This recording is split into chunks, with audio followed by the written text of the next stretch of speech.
Okay, I'm on Sandy Springs shower here. This is a marble shower, which I don't run into that often. This marble had originally white grout. All the grout has turned yellow, and I don't really have a reason why it's turned yellow. I mean, even at the top where water really never gets, although I guess steam could get up there, they do have a fan. The yellow has even been on the outside where definitely no water gets. So the only thing I can figure is there's a chemical reaction with the thin set to the tile, or the thin set to the grout. I'm not really sure. It's non-sanded grout, and it's been yellow for quite some time. The customer claims that she's used bleach, including industrial bleach, which has not helped resolve the solution or get to the solution on the discoloration. Anyway, that's not why I'm here.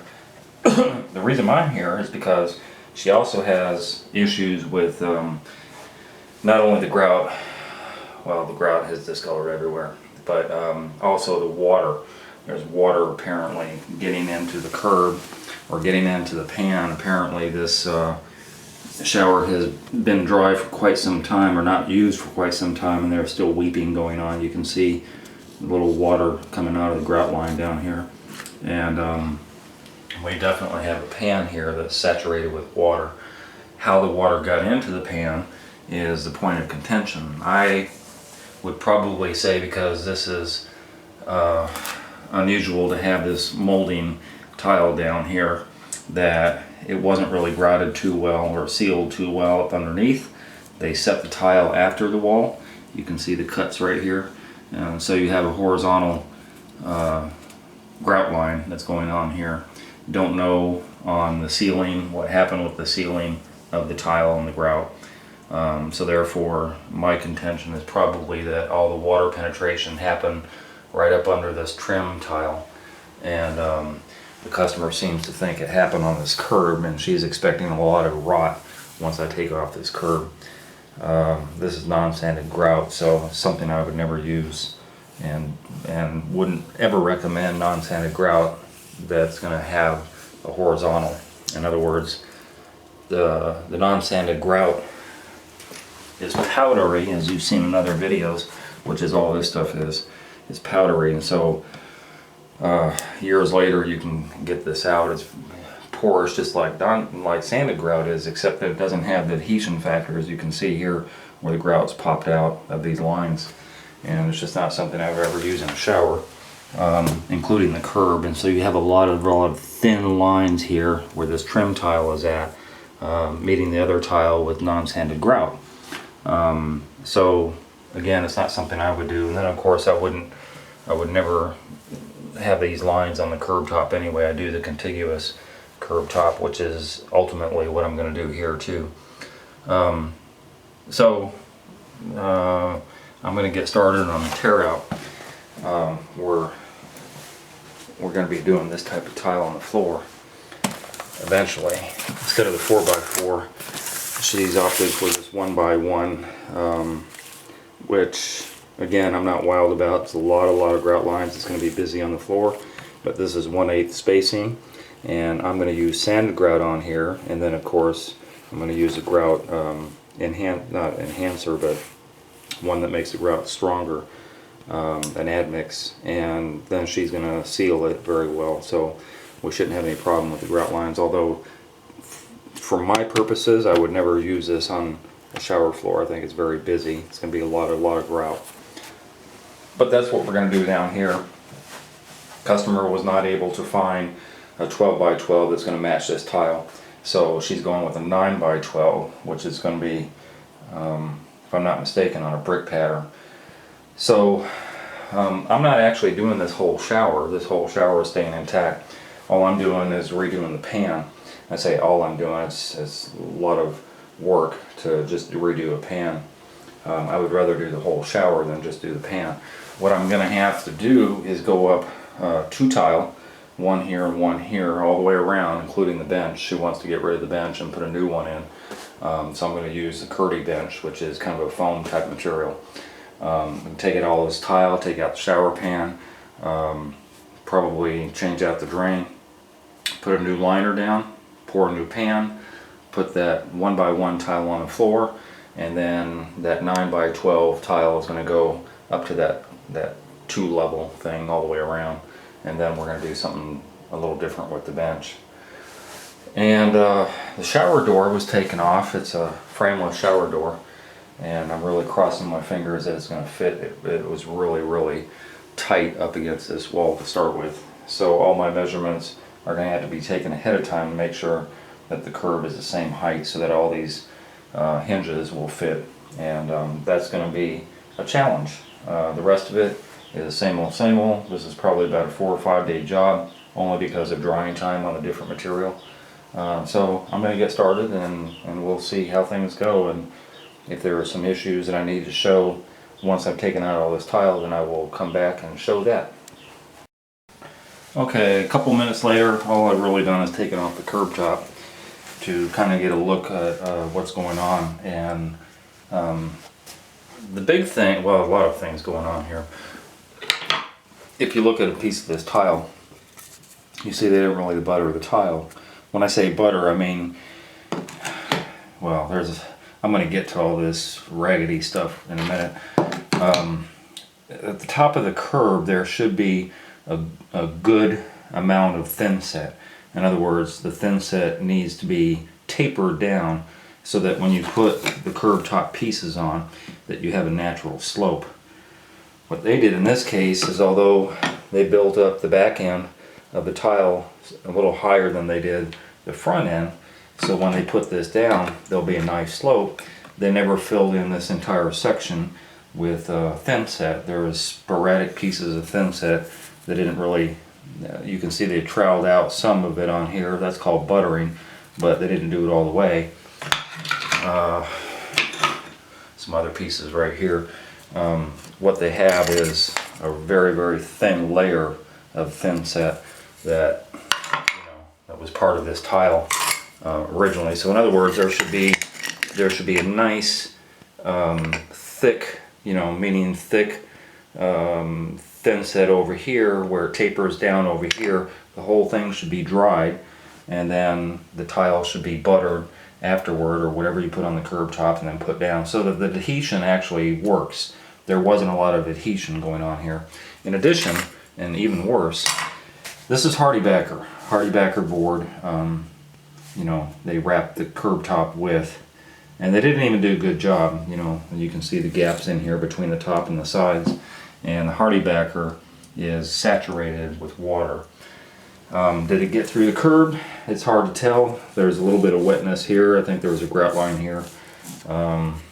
There's not really any wetness on the top of the curb per se, but it has traveled up the Hardi backer on the inside, because look at all that water down there. I mean, it's just saturated. This whole shower pan is saturated in water. I mean, this lady had kept this shower non-usable for a couple weeks and was concerned about this weeping that was going on. And what I told her is she could keep this dry for over a year and probably still have water, because it has nowhere to escape. All this water that you can see right now is just the top surface of the curb, or the shower pan that got poured. So if you're seeing all this now here at this top surface, that means this whole shower pan is saturated in water, which it shouldn't be. All that excess water should go into the weep holes and into the drain. But again, it depends on the construction method. But let me show you something about this Hardi backer that I have a problem with, and I show it on a video that I have about red guard, where I've had this issue with Hardi backer, and the Hardi backer guys will tell you that it's just a good product as Durock or anything else, and I disagree, because I've had this issue before where this Hardi backer looks like sheetrock. If you didn't know better, you would say that this area was sheetrock, because look how easily it just comes out after it's been saturated in water. I mean, it's just crap. This is like slippery. It's that slippery surface, and look how easy I was able to chip that off. It's just crap. Like, Durock would never do that. Durock would still keep its integrity. It might get wet, but it's going to keep its integrity. This stuff doesn't keep any integrity whatsoever. So not only does it get wet and fall apart easily, but obviously if it gets that wet and saturated and falls apart, oh, look at that. Look at that whole thing. The whole thing just comes off so easily. Then you have mold and mildew issues. You know, if this is continually wet and saturated and all this stuff, then the mold and mildew will never stop. You know, Hardy backer. Look at that. It's crap. This stuff, can you believe that? Look at that. It's oatmeal. I mean, it's just nasty oatmeal stuff. This is why I don't like Hardy backer. Had they done just one thing, and that's fill in all these gaps and everything and make this all contiguous, and then red guard it, or somehow seal it with some type of product, then a lot of this wouldn't happen. That they used Hardy backer exacerbated the problem because they didn't do all that other stuff. So there you go. The water, you can see it's a whole puddle of water in here. I hadn't even taken out all of this tile, and so this is really bad. And that's why I'm here. So I'm going to take care of all this. Okay, I am not quite through with this shower pan tear out. I've gone up the 2 rows of tile that I said I was going to go, and I'm exposing the curb. They actually did wrap it at least a couple inches over the top of it, and they used pressure treated wood, which is great. They didn't really anchor it too well. It shakes a little bit, and just a couple of toenail nails into the side of it would have taken care of that. But it's not rotted, and you know, even though they used some big giant nails to tack the curb down, overall it's not that bad, I guess. In the scheme of things, there's a lot of stuff that I want to show you, and the least of which is the shower pan. They went up quite high. In fact, they went up about 24 inches on the shower pan, at least 28 maybe, going up the walls, and I believe the customer had requested that because she didn't want any damage on the walls, figuring at the very least going up that high, what she would really like is shower pan to encompass the whole wall, to prevent water from, you know, getting behind the wall, which, you know, Red Guard does that, so there's no point using shower pan. I think it's kind of ridiculous that they went up that high to start with. And the fact that they did a lot of other things wrong kind of negates this whole shower pan situation. I see this time and time again.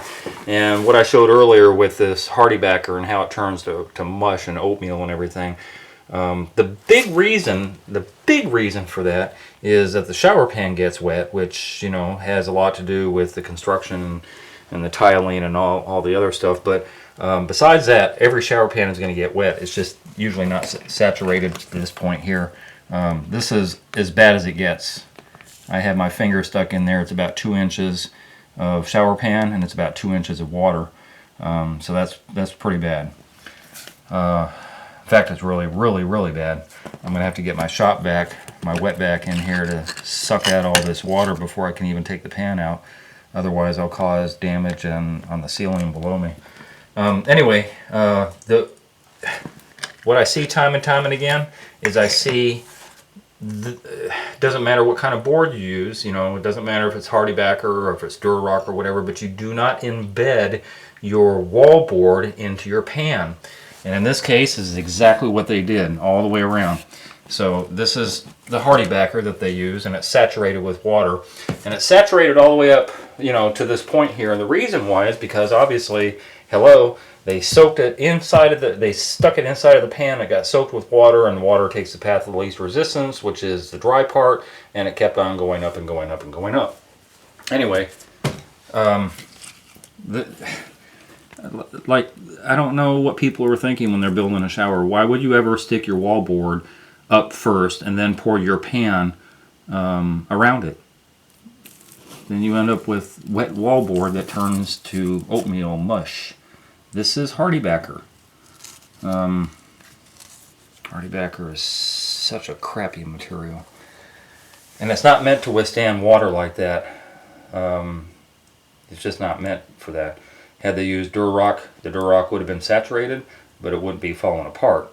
Had they not stuck it in the pan, you see, had they go ahead and put it on and then poured their shower pan first and then stuck it down here and then filled in the crack and did a nice job with RedGuard and do all the other things that are correct to prevent all this, then it wouldn't even matter if the shower pan somehow had failed, or they failed somewhere else and they ended up with water. You wouldn't end up with water getting to your board here. Although if they had done everything properly, you wouldn't have the water to start with. But this is what you have. I mean, you have the board stuck inside of the pan. So you have this pan that's saturated with water and the board is stuck inside of it. The water's got nowhere to go but up. You know, this is just stupidity, just dumb. So, you got a perfect curb, no rot there, but the shower pan is still saturated with water, so go figure. Okay, last thing I'm going to show on this tear out, because there's just so many things going on, I wanted to make sure people saw this. The shower pan this guy put in is concrete. It's not sand mix. You see little pieces of rock all around here? This is straight concrete. And then of course you see all the rock embedded here. You don't put concrete as a shower pan, you use sand mix.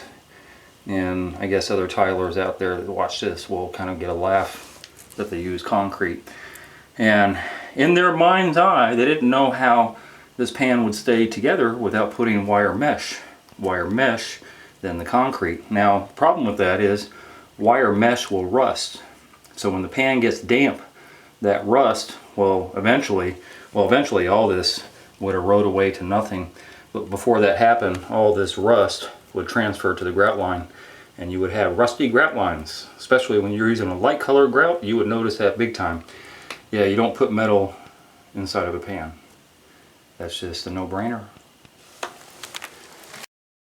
Okay, this is day 6 of this shower pan redo. The reason it took 6 days, there was a lot of drying time, so it wasn't full 6 days, but every step of the way, from pouring the pan, waiting a day for it to dry, to setting the shower floor tile, waiting for that to dry, etc., etc. Of the 6 days, probably 4 of them were not even half days, maybe 2 or 3 hours. So that's the only reason it took 6 days. Otherwise, this is probably, if it wasn't for drying time, about a 3, maybe 4 day project. But it is done. So getting back to the way it was, if you remember, the shower pan was horrific. You had 12 by 12 marble. She wasn't able to find the marble, that type of marble anymore. So we went with 12 by 9, I believe it is, and we just staggered it and tried to make it look like it was natural, like we always wanted to do that.